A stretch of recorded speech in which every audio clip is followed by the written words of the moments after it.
Hello student, स्वागत है आपका आईसीटी वर्चुअल क्लासेस में। मैं हूं कविता, आपकी साइंस टीचर। उम्मीद करती हूं आप सभी अच्छे होंगे और स्वस्थ होंगे। तो क्लास हम यहां पर अपने क्वेश्चन पेपर को सॉल्व करेंगे, जिसमें हम बात करेंगे यहां पर 2024 के क्वेश्चन पेपर की। इसमें हम देखेंगे कि जो रिसेंटली आपका एग्जाम हुआ है 2024 में, उसमें क्वेश्चन पेपर किस प्रकार से आया था, कौन कौन से क्वेश्चन आपके पास आए थे, इसके बारे में डिस्कस करेंगे। इसी के साथ यहाँ पर जो हम क्वेश्चन पेपर डिस्कस करेंगे, इसमें सिर्फ हम बायो वाले पोर्शन को ही डिस्कस करेंगे। जैसे कि आपने अभी तक इस क्वेश्चन पेपर के केमिस्ट्री और फिजिक्स से रिलेटेड क्वेश्चन को सॉल्व किया होगा। इस लेक्चर में हम बायो के क्वेश्चन को यहाँ पर सॉल्व करेंगे। तो आप क्वेश्चन का पैटर्न देख चुके हैं, आपको इतना पता है कि क्वेश्चन का पेपर कैसे आता है, क्योंकि सेम इसी क्वेश्चन पेपर का 2024 या 2022 के क्वेश्चन पेपर आपने देखे होंगे साइंस के, और आपने वहीं पर क्या देखा होगा, या इनका पैटर्न भी देखा होगा। जैसे कि कुछ बेसिक सी चीजें हैं कि क्वेश्चन पेपर कितने नंबर का आता है और कितना जो टाइम पीरियड होता है। आपने कहा 3 घंटे का आपके पास समय होता है। पूर्णांक जो है, यानी कि आपके पास 80 नंबर का थ्योरी वाला पोर्शन आता है। टोटल नंबर आपके क्या होते हैं, 100 नंबर का क्वेश्चन पेपर होता है, जिसमें 80 नंबर का आपके पास थ्योरी पोर्शन आता है और 20 नंबर के आपके प्रैक्टिकल के होते हैं। क्लियर है। उसके बाद कुछ निर्देश आपको दिए जाते हैं। इन निर्देश में आपको यही बताया गया है कि टोटल नंबर ऑफ क्वेश्चन 30 है, यानी कि प्रश्नों की कुल संख्या 30 है। सारे ही क्वेश्चन अनिवार्य हैं। इसी के साथ आपको कुछ अथवा में दिए गए होंगे, ठीक है, जैसे कि आप उन दोनों में से कोई एक क्वेश्चन को चूज कर सकते हैं। इसी के साथ आपको बताया गया है कि जो क्वेश्चन है वो सारे ही अटेंड करने हैं, और क्वेश्चन कितने नंबर का है वो उसके आगे बताया गया है। फॉर एग्जाम्पल, एक क्वेश्चन आपको दिया गया है, आगे बताया गया है कि वो कितने नंबर का क्वेश्चन होता है।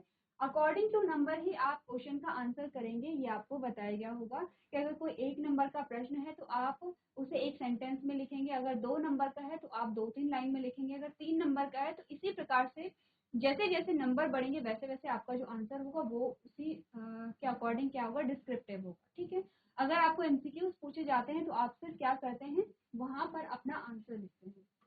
इसी के साथ हम ये भी कहते हैं कि जब आप क्वेश्चन पेपर सॉल्व कर रहे होंगे, जब आप क्या करेंगे, एग्जाम दे रहे होंगे, तो क्वेश्चन को आपको नोट नहीं करना है, क्वेश्चन नंबर डाल के डायरेक्ट आपको वहां पर आंसर लिखना होता है। इससे क्या होता है, आपका जो टाइम मैनेजमेंट होगा।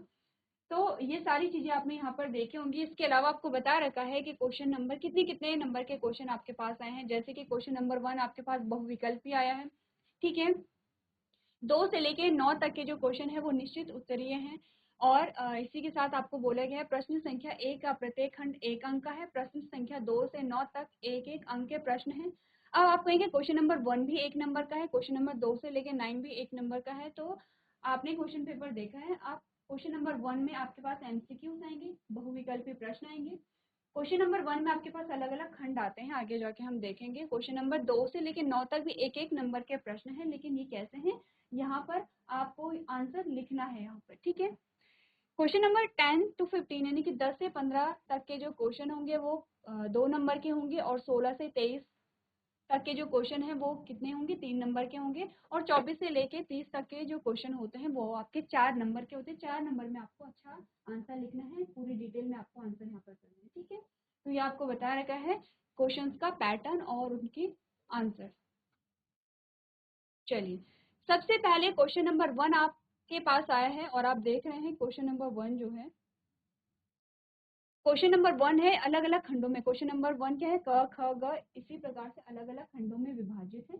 आपके पास जो क्वेश्चंस आते हैं, क्वेश्चन पेपर आता है, वो सारा कंबाइंड आता है, जिसमें फिजिक्स के क्वेश्चन होंगे, केमिस्ट्री के क्वेश्चन होंगे, बायो के क्वेश्चन होंगे। केमिस्ट्री और फिजिक्स के क्वेश्चन आप देख चुके हैं, हम बायो के क्वेश्चन के बारे में बात करेंगे।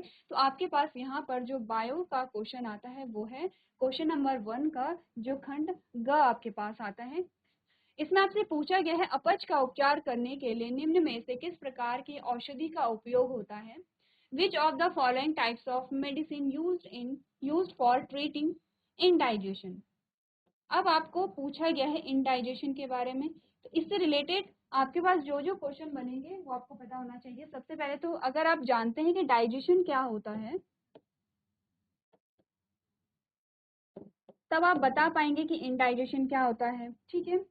अब डाइजेशन के बारे में, डाइजेशन की डेफिनेशन, डाइजेस्टिव सिस्टम, डाइजेशन की जो प्रोसेस होती है, ये सारी चीजें आपको यहाँ पर क्या करनी है, क्लियर करनी है। इनडाइजेशन की बात करें, आपने कहा कि पाचन की जो प्रक्रिया है वो अच्छे नहीं हुई, ठीक ढंग से नहीं हुई। जब पाचन की प्रक्रिया ठीक ढंग से नहीं होती तो बहुत सारे प्रॉब्लम आते हैं। एक प्रॉब्लम नहीं होती है बल्कि बहुत सारी प्रॉब्लम आपको देखने को मिलती है। आपका स्टमक जो है वो पेन कर सकता है, आपको हेडेक हो सकता है, ठीक है, आपको वॉमिटिंग हो सकती है। तो ये सारे आपको लक्षण देखने को मिलते हैं। तो आपको कहा गया है कि जब अपच की स्थिति होती है, इस स्थिति में किस प्रकार की मेडिसिन यहाँ पर दी जाती है। ऑप्शन देखिए आपके पास ऑप्शन कौन कौन से आए हैं। ऑप्शन नंबर 1 है एंटीबायोटिक, क्या एंटीबायोटिक का यूज हम करते हैं। ऑप्शन नंबर 2 है एनाल्जेसिक है, तीसरा है एंटासिड और चौथा है एंटीसेप्टिक। अब आपको ये बोलना है, देखिए चारों चीजें जो हैं, चारों आपके पास क्या आती हैं, मेडिसिन आती हैं। और इन मेडिसिन का यूज हम अलग अलग कंडीशन में करते हैं। जैसे कि अगर हम बात करें एंटीबायोटिक की, आपने एंटीबायोटिक के बारे में सुना होगा, ठीक है। एंटीबायोटिक क्या होती है, सबसे पहले तो मेडिसिन होती है, ठीक है। किस चीज से मिलकर के बनती है एंटीबायोटिक, आपने कहा एंटीबायोटिक जो माइक्रो ऑर्गेनिज्म होते हैं, सूक्ष्म जीव होते हैं, उनसे मिलकर के आपके एंटीबायोटिक बनती है।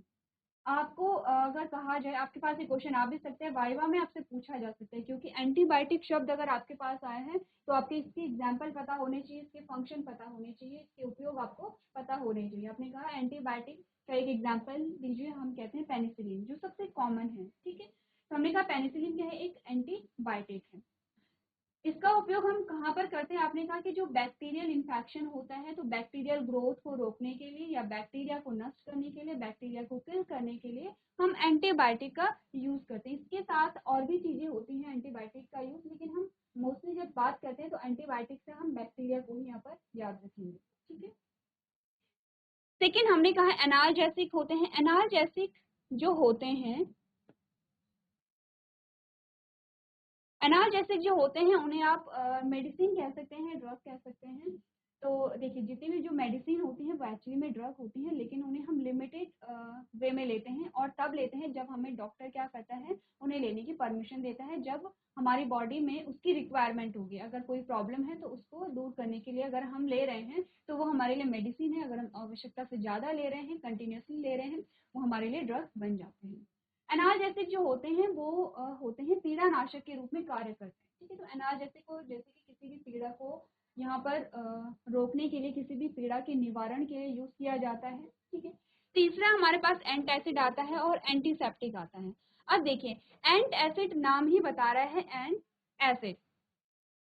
जब भी अपच की स्थिति हमारे पास आती है तो हम कहते हैं एसिडिटी हो रही है, ठीक है। और एसिडिटी को रोकने के लिए आपने कहा यहाँ पर किस चीज का यूज किया जाएगा, एंटासिड का यूज हम करेंगे, ठीक है, क्लियर है। तो कभी कभी आपके जो आंसर होते हैं वो शब्द की, अगर आप शब्द का अर्थ अच्छे से समझते हैं तो आपके पास आंसर आ जाता है, ठीक है। आंसर क्या होगा, एंटासिड होगा। एक बार आप लोग इसे नोट कर सकते हैं।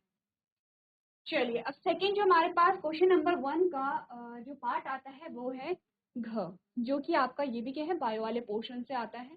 इसमें आपसे पूछा क्या गया है, पादप में जाइलम के कार्य बताइए, the function of xylem in plants. आपको बताना है जाइलम के क्या कार्य होते हैं प्लांट्स में। तो आपको ऑप्शन दिए गए हैं, ऑप्शन को आपको चूज करना है। क्या क्या ऑप्शन हमारे पास आए हैं, सबसे पहला ऑप्शन है जल का वहन करता है, यानी कि ट्रांसपोर्ट ऑफ वाटर। सेकेंड कह रहा है भोजन का वहन करता है, ट्रांसपोर्ट ऑफ फूड। तीसरा कह रहा है अमीनो एसिड का वहन करता है, ट्रांसपोर्ट ऑफ अमीनो एसिड। और लास्ट कह रहा है ऑक्सीजन का वहन, यानी कि ट्रांसपोर्ट ऑफ ऑक्सीजन। आपको बताना है यहाँ पर किसके, जाइलम के कार्य,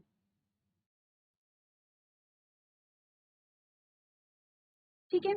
अब जाइलम के कार्य जानने से पहले हम ये देख लेते हैं कि क्वेश्चन कहाँ से आया था। आपने कहा आपने एक चैप्टर पढ़ा था, आपने एक चैप्टर पढ़ा था टिश्यू। सबसे पहले हम बात करते हैं टिश्यू के बारे में।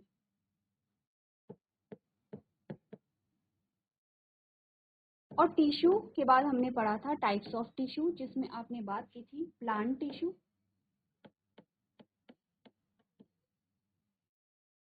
और हमने बात की थी एनिमल टिश्यू की,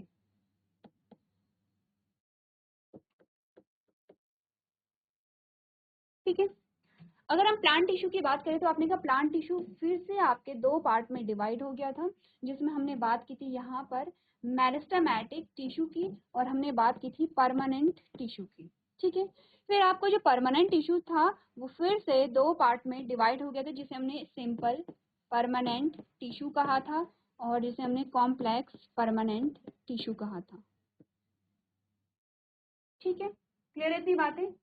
हमने कहा कि हमने टिश्यू जो होते हैं, अगर टिश्यू की डेफिनेशन करें, हमने कहा ग्रुप ऑफ सेल, यानी कि कोशिकाओं का समूह, जिसमें क्या होती हैं, 2 से अधिक कोशिकाएं होती हैं। बहुत सारी कोशिकाएं मिलकर के एक समूह बनाती हैं, और अब सारी जो सेल्स होंगी, सारी जो कोशिकाएं होंगी, वो मिल करके एक पर्टिकुलर काम को, एक विशिष्ट कार्य को करेंगी। ठीक है, एग्जाम्पल आप देखेंगे अगर टिश्यू को, तो अलग अलग प्रकार के टिश्यू आते हैं। आपने कहा जो टिश्यू होंगे वो 2 प्रकार के आपके पास आते हैं। कौन कौन से होंगे? प्लांट टिश्यू आपके पास आते हैं, और आपके पास आते हैं एनिमल टिश्यू, यानी कि पादप में पाए जाने वाले ऊतक और जंतुओं में पाए जाने वाले ऊतक। क्योंकि जाइलम की बात हो रही है, तो जाइलम हमने कहा कहाँ पर आता है, जब आप प्लांट टिश्यू को पढ़ेंगे तब आप जाइलम को पढ़ते हैं। प्लांट टिश्यू आपके 2 पार्ट में डिवाइडेड है, मेरिस्टेमेटिक टिश्यू और परमानेंट टिश्यू। ठीक है, फिर हमने कहा परमानेंट टिश्यू जो आपका आता है वो फिर से 2 पार्ट में डिवाइड हो जाता है। अगर हम परमानेंट टिश्यू की बात करें, ठीक है, अगर हम बात करें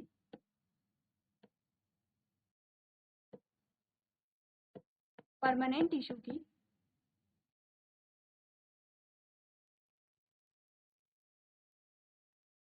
तो आपने कहा परमानेंट टिश्यू के हमने 2 पार्ट देखे थे।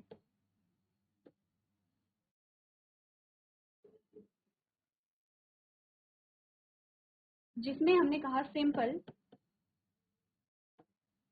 Permanent tissue,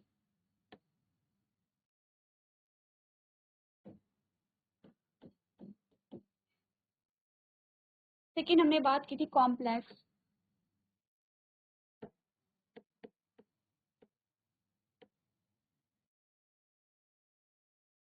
permanent tissue. जब आप कॉम्प्लेक्स परमानेंट टिश्यू को पढ़ते हैं, तो ये फिर से 2 पार्ट में डिवाइड हो जाता है, जिसे आप कहते हैं जाइलम और आप कहते हैं फ्लोएम। ठीक है, आप क्या कहते हैं? जाइलम, और आप कहते हैं इसे फ्लोएम। अब देखिए, यहाँ पर हमने कहा कि जो प्लांट टिश्यू होंगे वो 2 टाइप के आपके आते हैं, मेरिस्टेमेटिक टिश्यू और परमानेंट टिश्यू। मेरिस्टेमेटिक टिश्यू का जो कार्य होता है, जो फंक्शन होता है, वो होता है ग्रोथ, यानी कि वृद्धि यहाँ पर होती है। परमानेंट टिश्यू जो होते हैं वो अलग अलग कार्य को करते हैं। अगर मैं सिंपल परमानेंट टिश्यू की बात करूँ, तो आपके पास अलग अलग प्रकार के सिंपल परमानेंट टिश्यू आए थे, जिसमें हमने पैरेन्काइमा की बात की थी, आपने कॉलेनकाइमा की बात की थी, आपने स्क्लेरेनकाइमा की बात की थी। फिर पैरेन्काइमा भी 2 प्रकार का आया था, जिसमें आपने एरेनकाइमा की बात की थी और आपने क्लोरेनकाइमा की बात की थी। ठीक है, ये कॉलेनकाइमा है,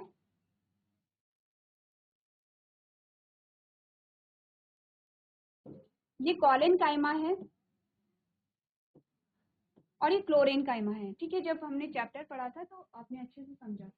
ये अलग अलग प्रकार के आपके पास क्या आते हैं, सिंपल परमानेंट टिश्यू आते हैं। इनका जो कार्य होता है वो ग्रोथ ही यहाँ पर होता है, लेकिन इनकी लोकेशन अलग होती है, अलग अलग लोकेशन पे ग्रोथ के लिए रिस्पॉन्सिबल होते हैं। इनका जो स्ट्रक्चर होता है वो भी अलग अलग होते हैं। ठीक है, जो पैरेन्काइमा है उसका स्ट्रक्चर थोड़ा अलग होगा, कॉलेनकाइमा का अलग होगा। जैसे आप कहते हैं पैरेन्काइमा कॉलेनकाइमा क्या है, लिविंग सेल से मिलकर के बना होता है, स्क्लेरेनकाइमा डेड सेल से मिलकर के बना होता है। पैरेन्काइमा मेनली क्या कर रहा है, स्टोरेज को कर रहा है, फोटोसिंथेसिस को परफॉर्म कर रहा है, प्लस फ्लोटिंग में मदद कर रहा है। ठीक है, अगर हम कॉलेनकाइमा की बात करें, आपने कहा जो कॉलेनकाइमा है यहाँ पर वो फोटोसिंथेसिस भी करेगा, वो फ्लेक्सिबिलिटी भी प्रोवाइड करा रहा है, मैकेनिकल सपोर्ट भी प्रोवाइड कर रहा है। अगर हम स्क्लेरेनकाइमा की बात करें, आपने कहा मैकेनिकल सपोर्ट प्रोवाइड करा रहा है, प्लस जो प्लांट है उसकी जो हार्ड जो पोर्शन होती है, जैसे कि सीड का कवर जो होता है, तो जो ये रिजिड पार्ट होते हैं प्लांट के, उन्हें बनाने में मदद करता है। ये तो आपने बात की सिंपल परमानेंट की। आपके पास जो क्वेश्चन आया है वो आया है कॉम्प्लेक्स परमानेंट टिश्यू से। अब सबसे पहले तो यही बात आती है कि क्यों हम एक को सिंपल और एक को कॉम्प्लेक्स टिश्यू यहाँ पर कह रहे हैं, क्योंकि इनकी जो बनावट है इसके अकॉर्डिंग हमने इन्हें सरल और जटिल नाम दिया है। जैसे कि अगर हम बात करें सिंपल परमानेंट टिश्यू की, तो ये एक ही प्रकार की कोशिकाओं से मिलकर के बने होते हैं। जैसे कि पैरेन्काइमा की हम बात करें, तो आप पैरेन्काइमा देखते हैं कि प्रकार की कोशिकाओं से मिलकर के बना है, या कॉलेनकाइमा है या स्क्लेरेनकाइमा है। ठीक है, अगर कॉम्प्लेक्स परमानेंट टिश्यू की बात की जाए, आपने कहा ये अलग अलग प्रकार के सेल से मिलकर के बने होते हैं। जैसे कि जाइलम पैरेन्काइमा हो गया, जाइलम फाइबर हो गया है। तो अलग अलग यहाँ पर क्या आते हैं, सेल्स आते हैं। तो टोटल कितनी 4 प्रकार की सेल से मिलकर के ये बने होते हैं।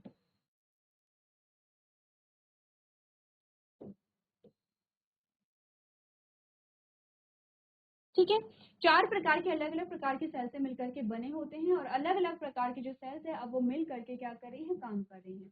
अब जाइलम और जो फ्लोएम होता है, आपने कहा इनका फंक्शन क्या होता है, तो जाइलम आप जानते हैं जाइलम के बारे में हमने बोला, ये क्या करेगा, पानी और मिनरल्स का, पानी और मिनरल्स का क्या करेगा, ट्रांसपोर्ट करेगा। और फ्लोएम क्या करता है, जो फूड है उसका वितरण करेगा या उसके ट्रांसपोर्टेशन में हेल्प करता है। ठीक है, आंसर आपको मिल गया कि जाइलम का फंक्शन क्या होगा, जल का वितरण या जल के परिवहन में मदद करता है। इसी के साथ हम डायरेक्शन भी देखते हैं। यहाँ पर जो डायरेक्शन होती है वो यूनी डायरेक्शनल होती है और यहाँ पर जो डायरेक्शन होती है वो बाई डायरेक्शनल होती है। कैसे, अगर हम कहीं कैसे यहाँ पर होती है तो आपने देखा, देखिए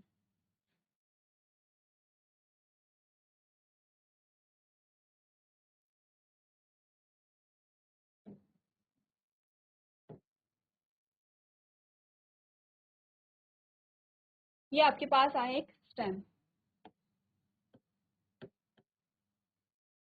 इस स्टेम में यहाँ पर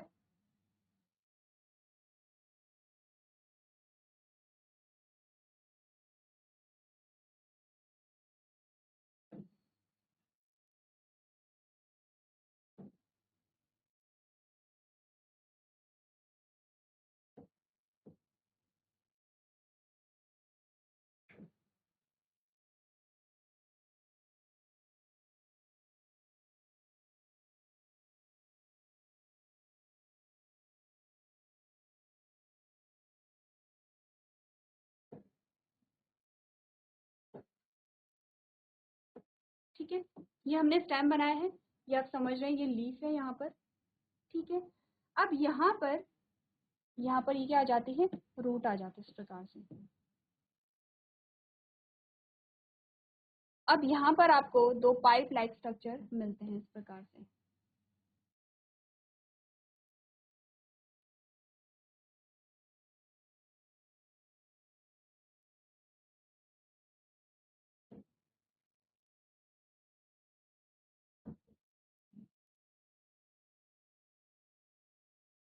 अब हमने कहा कि यहाँ पर जो जल का वितरण है वो एक दिशी है। क्यों है एक दिशी, क्योंकि यहाँ पर क्या है, वाटर है, ये पूरा क्या है, वाटर है।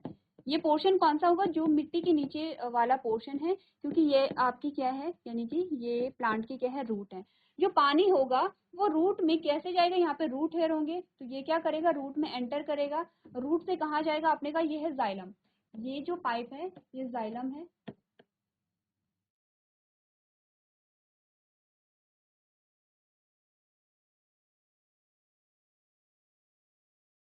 फ्लोएम को यहाँ पर रेड से दिखा देते हैं, ये क्या है, फ्लोएम पाइप है। अब आप समझ रहे हैं कि जो फ्लोएम बना होगा वो अलग अलग प्रकार के सेल से मिलकर के बना होगा। ठीक है,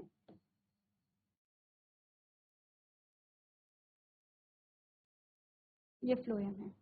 फ्लोएम क्या करेगा, आपने कहा फ्लोएम करेगा भोजन का वितरण। भोजन कहाँ पर बना, आपने कहा भोजन बना है यहाँ पर, जो कि क्या है, ग्लूकोज है। लीफ में क्या बना है, भोजन बना है। कैसे बना है, क्योंकि फोटोसिंथेसिस हुई होगी। आपने कहा ये जो भोजन है, अब ये भोजन जाइलम के फ्लोएम के द्वारा रूट में भी जाएगा। ठीक है, और इसी प्रकार से जो और ग्लूकोज होगा वो इस, क्योंकि जाइलम क्या है, जाइलम पूरा फैला हुआ है, जो फ्लोएम है वो पूरा क्या है, फैला हुआ है। ठीक है, जो भोजन होगा, जो ग्लूकोज होगा वो इस फ्लोएम से ऊपर की ओर भी जाएगा, यानी कि अदर पार्ट में भी जा रहा है। ठीक है, क्लियर है। तो हमने क्या बोला, हम कहते हैं कि जो जाइलम है, जाइलम में जो यहाँ पर मूवमेंट हो रही है वो यूनी डायरेक्शनल होती है, एक दिशा होती है, क्योंकि पानी नीचे से ही आएगा और नीचे से ऊपर ही जाएगा। ठीक है, ऐसा नहीं होता कि पानी ऊपर से नीचे की ओर आता है। तो हमने कहा कि यहाँ पर जो जाइलम होगा, जाइलम में जो जाइलम है, जाइलम में जो यहाँ पर एक दिशीय ट्रांसपोर्ट आपको देखने को मिलता है इस प्रकार से, और जो फ्लोएम होगा उसमें आपको द्विदिशीय ट्रांसपोर्ट देखने को मिलता है। ठीक है, ये क्या करेगा, भोजन को वितरण कर रहा है। भोजन क्या है, ग्लूकोज है। ग्लूकोज कैसे बना, फोटोसिंथेसिस जब हुई तब यहाँ पर ग्लूकोज का फॉर्मेशन होता है। ठीक है, अब इसी के साथ आपने क्या क्या चीजें यहाँ पे नहीं समझी हैं, एक तो हमने टिश्यू के बारे में थोड़ा सा डिस्कस किया है, टिश्यू, प्लांट टिश्यू के बारे में हमने समझे कितने कितने प्रकार के होते हैं। इसी के साथ हमने बात की है थोड़ा सा फोटोसिंथेसिस के बारे में।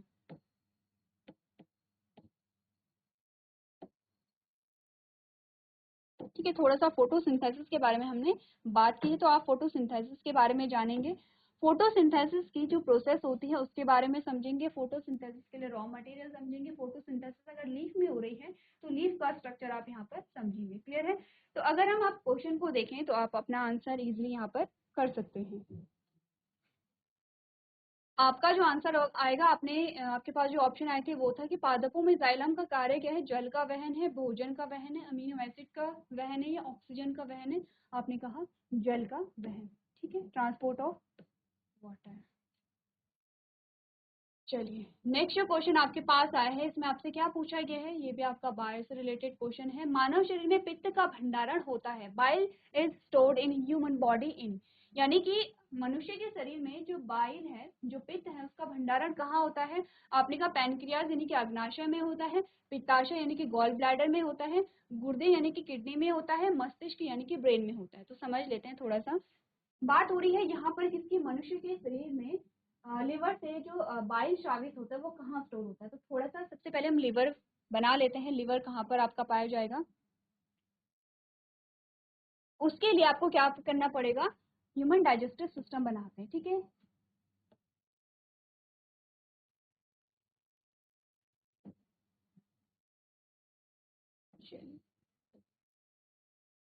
सिर्फ इतना पोर्शन बनाते हैं क्योंकि यहाँ पर आपको क्या देखने को मिलेगा? लिवर देखने को मिलता है प्रकार से।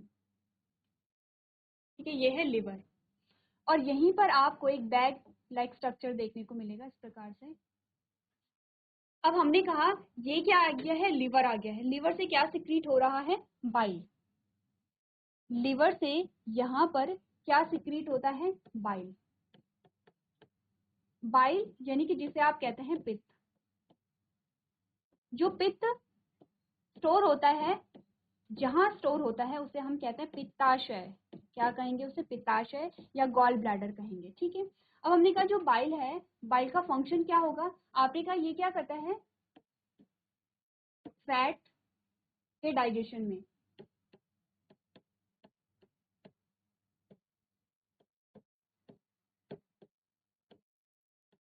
इससे हम क्या समझे? सबसे पहले तो आपको लीवर की पोजीशन का पता चला कि जो लीवर है वो कहाँ पर होता है। ठीक है, अब आपने कहा जो लीवर है, लीवर से क्या हुआ? बाइल सिक्रीट हुआ होगा। बाइल कहाँ गया है? आपने कहा एक बैग जैसी संरचना होती है जिसे हम क्या कहते हैं?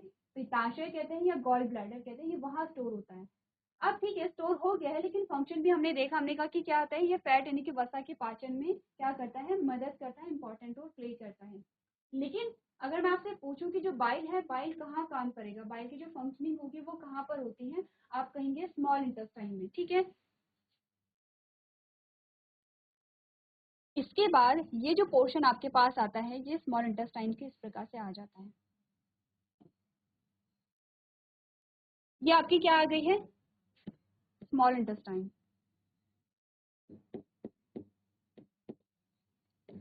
अब स्मॉल इंटेस्टाइन में जो बाइल है उसका काम कहाँ पर होता है? स्मॉल इंटेस्टाइन में होता है। तो बाइल स्मॉल इंटेस्टाइन से कैसे पहुंचेगा? बाइल जो होगा वो क्योंकि गॉल ब्लैडर में है, गॉल ब्लैडर से ये स्मॉल इंटेस्टाइन में कैसे पहुंचेगा?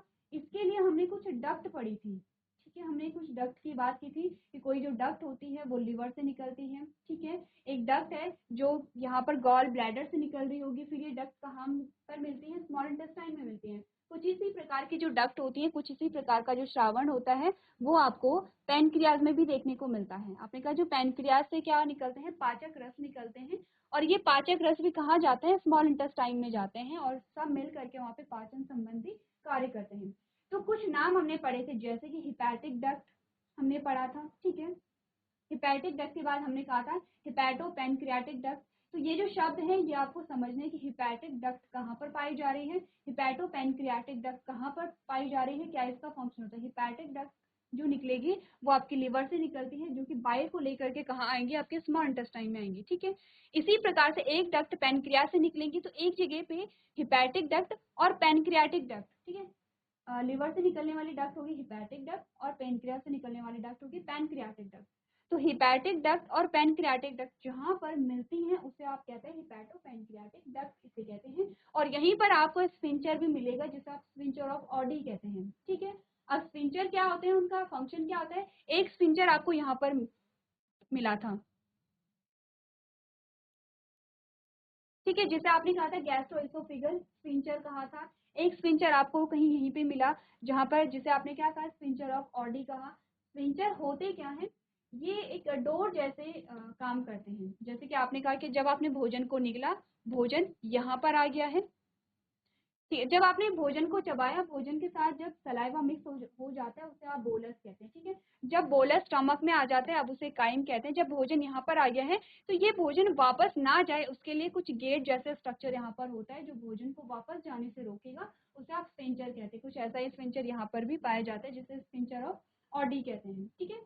इस क्वेश्चन से आपको क्या क्या चीजें डिस्कस करनी है, एक तो डाइजेस्टिव सिस्टम आपको अच्छे से समझना है, उसके अलग अलग पार्ट को समझना है। अगर मैं आपसे कहूँ कि यहाँ पे कौन सा पार्ट मिसिंग है, तो लार्ज इंटेस्टाइन हमने नहीं बनाई है, ठीक है, ये क्या आ जाती है, आपके फूड पाइप आ जाता है, ये स्टमक है, ठीक है, ये लिवर यहाँ पर है, ये पैनक्रियास हो गया है, ये स्मॉल इंटेस्टाइन है, लार्ज इंटेस्टाइन यहाँ पर रह जाती है। इसी के साथ आपने कहा कि जो मुख में आपके टीथ होते हैं, टंग होती है, साइवरी ग्लैंड होते हैं, ये भी सारे यहाँ पर रह जाते हैं। तो आपको इन सारी चीजों के बारे में क्या करना है, डिस्कस करना है।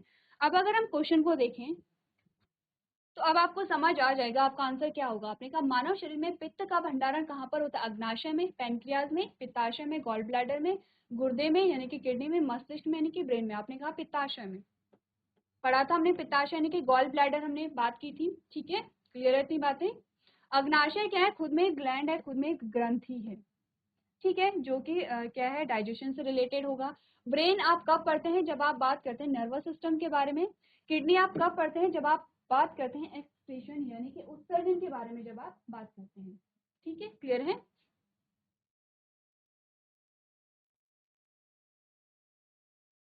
चलिए, अब क्वेश्चन नंबर 1 का ही जो पोर्शन आता है वो है ज।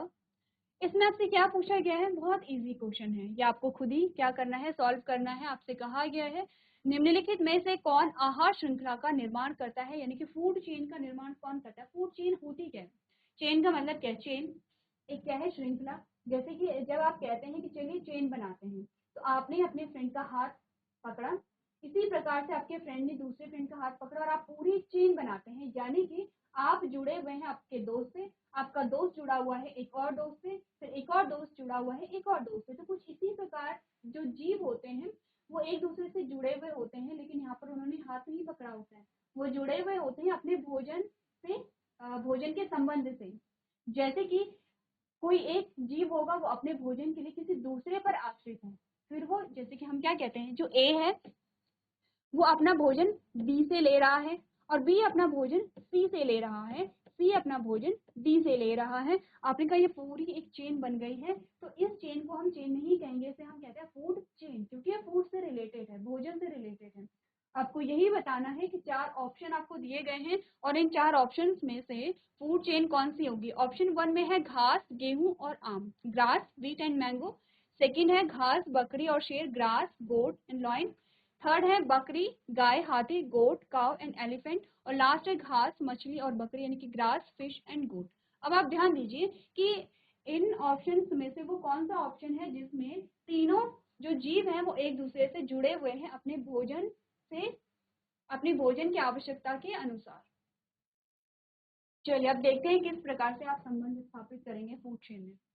फूड चेन का मतलब होता है, आपको अगर ए ऑप्शन दिया है तो एक ऑप्शन का मतलब है ए जो है वो बी पर निर्भर है, फिर बी क्या है, सी पर निर्भर है, यानी कि ए बी से भोजन ले रहा है। या सिंपली आप कह सकते हैं कि ए बी को खा रहा है, ए ने बी को खाया, बी सी को खाएगा, ठीक है। अब आप सोचेंगे जब ए ने बी को खा लिया है तो बी सी को कैसे खा सकता है। देखिए हम एक किसी जीव की बात नहीं कर रहे हैं, हम पूरी स्पीशीज की बात कर रहे हैं, ठीक है। फॉर एग्जाम्पल अगर हम घास कहते हैं तो घास सिर्फ एक नहीं होती है, बहुत सारी घास होती है, ठीक है। तो वैसे ही हमने कहा कि जो ए का स्वभाव है वो बी को खाना है, बी का स्वभाव है सी को खाना, और सी का स्वभाव है डी को खाना। ऐसे ही आप संबंध स्थापित करेंगे। आपने कहा घास जो है, क्या घास को गेहूं खाता है, फिर गेहूं को आम खाता है, क्या ये संबंध ठीक है। या फिर हम कहते हैं कि जो घास है, घास को किसने खाया, बकरी ने खाया, और बकरी को शेर ने खाया। या फिर हमने कहा कि बकरी को गाय ने खाया और गाय को हाथी ने खाया। या फिर घास को मछली ने खाया और मछली को बकरी ने खाया। अब आप सोचिए इनमें से कौन सा जो पेयर है वो आपको बिल्कुल सही चीज बता रहा है। क्या आपने कभी घास को गेहूं को खाते हुए देखा है? क्योंकि गेहूं भी एक प्रकार से एक पादप है, एक प्रकार से क्या, दोनों ही पादप है, घास भी पादप है और गेहूं भी पादप है। क्या एक पादप दूसरे पादप को खाता है? क्योंकि हमने तो बात की थी कि जो पादप होते हैं वो कैसे होते हैं, स्वपोषी होते हैं, जिनमें क्लोरोफिल होता है। दोनों में क्लोरोफिल है, घास में भी और गेहूं में भी। हमने कहा ये स्वपोषी होते हैं और एक पादप दूसरे पादप को नहीं खाता है। ठीक है, तो ये ऑप्शन आपका पहले ही हट जाएगा। ऑप्शन नंबर थर्ड अगर देखते हैं, आपने कहा बकरी को गाय ने खाया। क्या गाय बकरी खाती है? आपने कहा नहीं।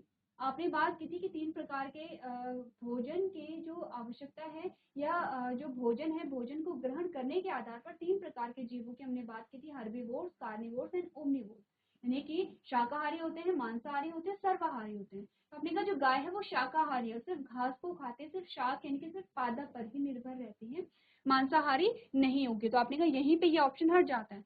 ऑप्शन नंबर फोर्थ में कहा है कि जो घास है, घास को पहले मछली ने खाया, फिर मछली को बकरी ने खाया। तो सबसे पहले तो बकरी भी क्या है, शाकाहारी है। दूसरी बात, मछली क्या है, जलीय जीव है, जो कि क्या करती है, जल में रहने वाले सूक्ष्म जीवों को ही खाती है। ठीक है, घास को नहीं खाती है। ये ऑप्शन हट जाएगा। ऑप्शन नंबर जो सेकंड है, अगर आप उसे देखेंगे, बिल्कुल करेक्ट बैठता है। बकरी क्या खाती है? घास। क्यों खाती है? क्योंकि क्या है, यहाँ पर वो हर्बीवोर्स है, शाकाहारी है। फिर आपने कहा बकरी को किसने खाया? शेर ने। क्यों? क्योंकि शेर कैसा है, मांसाहारी है। तो आप कहेंगे कि ऑप्शन नंबर सेकंड क्या है, बिल्कुल सही आंसर है, जो कि हमें एक फूड चेन को बताता है कि ग्रास को गोट खाती है और गोट को लॉयन खाता है। तो एक क्या बता रहा है, फूड चेन को आपको बता रहा है। ठीक है, अब यहाँ से आपके एमसीक्यूज तो खत्म हो जाते हैं। इसके बाद अगर हम नेक्स्ट क्वेश्चन देखें बायो का, तो क्वेश्चन नंबर 6 पे ध्यान दीजिए, जो 1 नंबर का क्वेश्चन है। और यहाँ पर आपसे कहा गया प्रकाश संश्लेषण प्रक्रम का रासायनिक समीकरण लिखिए, right chemical equation of photosynthesis process. Photosynthesis की प्रोसेस में सिर्फ आपने केमिकल इक्वेशन बतानी है, लेकिन आपने सिर्फ केमिकल इक्वेशन नहीं बतानी है, आपने पूरी फोटोसिंथेसिस को वहाँ पर पढ़ना है, किस प्रकार से प्रोसेस हुई ये आपको वहाँ पर जानना है। ये क्वेश्चन आपके लिए होमवर्क में है, ये क्वेश्चन आप लोग घर से पढ़ करके लेके आएंगे। नेक्स्ट हमारा लेक्चर होगा, हम यहीं से स्टार्ट करेंगे, इसी क्वेश्चन से शुरुआत करेंगे और डिस्कस करेंगे फोटोसिंथेसिस की पूरी प्रोसेस यहाँ पर। तो आज के सेशन में हम इतना ही करेंगे। अभी तक क्लास में बने रहने के लिए आपका धन्यवाद।